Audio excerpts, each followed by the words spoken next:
बांकुड़ा जिले के विष्णुपुर में 37वें विष्णुपुर मेले के अवसर पर अभिनव नजारा देखने को मिला, जब आदिवासी फैशन शो में रैंप पर किराती नजर आई राज्य की मंत्री ज्योत्सना मांडी। किंतु उनकी तरफ से कोई फिल्मी तड़क भड़क गाने पर रैंप शो नहीं किया गया, बल्कि आम लोगों को कैंसर के प्रति जागरूक करने का संदेश दिया गया। मंत्री ज्योत्सना मांडी की तरफ से बताया गया कि कैंसर एक जानलेवा बीमारी है और आम लोगों को इससे सचेत रहना चाहिए। हमें इससे बचने के लिए जरूरी उपाय करने चाहिए।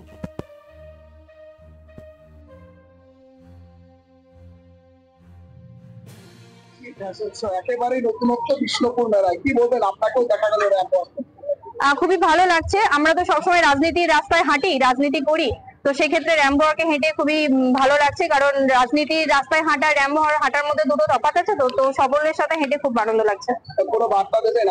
আদিবাসী ভাই বোনদের প্রতি এটাই আমার বার্তা যে শিক্ষা শিক্ষা শিক্ষা, পড়াশোনার আগে কিছু হয় না, পড়াশোনাটা তাদেরকে এগিয়ে নিয়ে যেতে হবে। সেটাই আজকে আমাদের মঞ্চে তুলে ধরেছি যে পড়াশোনার মাধ্যমে আমাদের আদিবাসী ভাই বোনেরা অনেকটা এগিয়ে এসে কেউ ডাক্তার, কেউ ইঞ্জিনিয়ার, কেউ পাইলট, কেউ বিভিন্ন পেশায় যুক্ত হয়ে সমাজকে রিপ্রেজেন্ট করছে। সমাজ মাধ্যমে সবসময় দেখা গেছে রাজনৈতিক ময়দানে লড়াই করতে, আজ একেবারেই অন্য রূপ, অন্য ভাবে, কি বলবেন?